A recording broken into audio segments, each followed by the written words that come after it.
Welcome. In this presentation, we explore the original meaning of the word Elohim, a word that has been misunderstood for centuries. Elohim is not a masculine deity. It's a composite name that encodes both El, the life-giving father, and Elohim, the compassionate mother. In this presentation, we examine linguistic, archaeological, and textual evidence that reveals the ancient understanding of a father-mother divine union.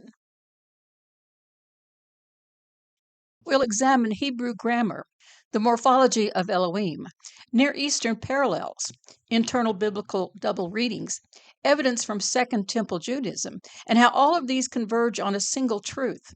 Elohim is a dual being, one light expressed in two powers. Biblical Hebrew is written in consonants only. The vowels are filled in later by scribes, which means many words can be read in more than one way. The consonant L, for example, can be read as L, meaning to or God, or as lo, meaning not. Likewise, the consonants LHM can be read as lahem, bread, laham, to eat, Elohim, goddess the mother, or Elohim, gods, plural. This flexibility is not a mistake. It's intentional, and it encodes hidden layers. The im suffix added to el creates the plural of God, which is gods. Yet the Hebrew Bible uses this plural word for the Creator. Now, this grammatical plurality points to more than one aspect within Elohim. And yet, Elohim, this plural word, takes a singular verb.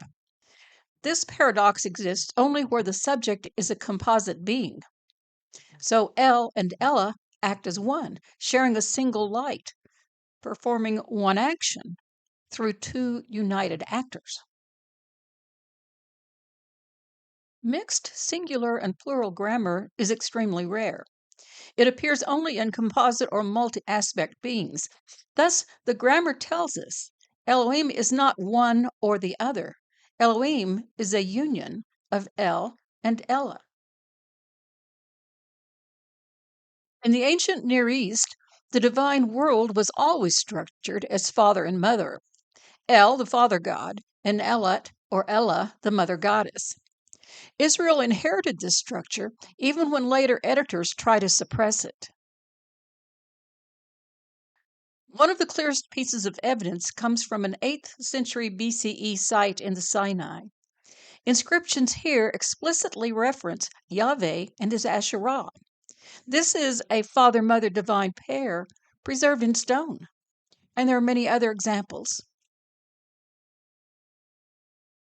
Genesis tells us that Elohim created humanity in their image, male and female.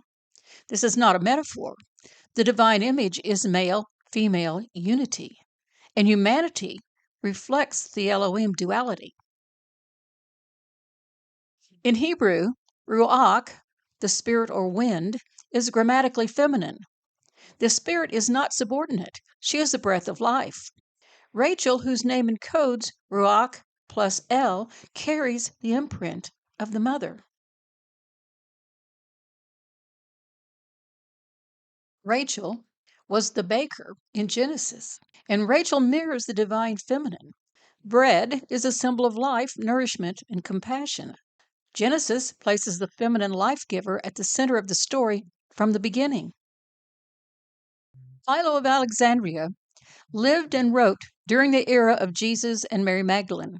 Philo was a bridge between Jewish tradition and Greek philosophy and preserved the earliest layers of the father-mother theology.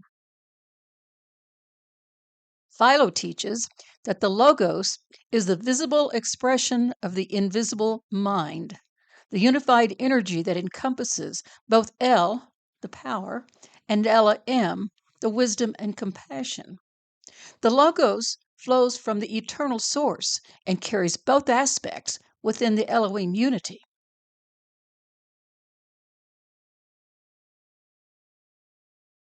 Philo writes of two powers, one masculine and one feminine.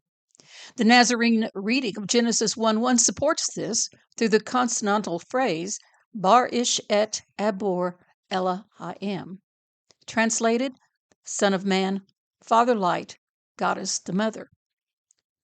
Humanity descends from Ish and Isha, man and woman, children of Father Light and the Mother of Light. The spark within us is a gift of the Mother. It is wisdom and compassion.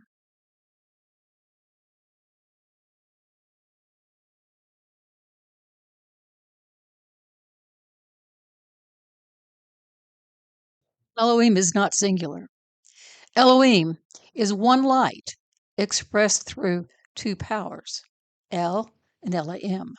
This is the original theology of Israel, the theology of unity, balance, and light.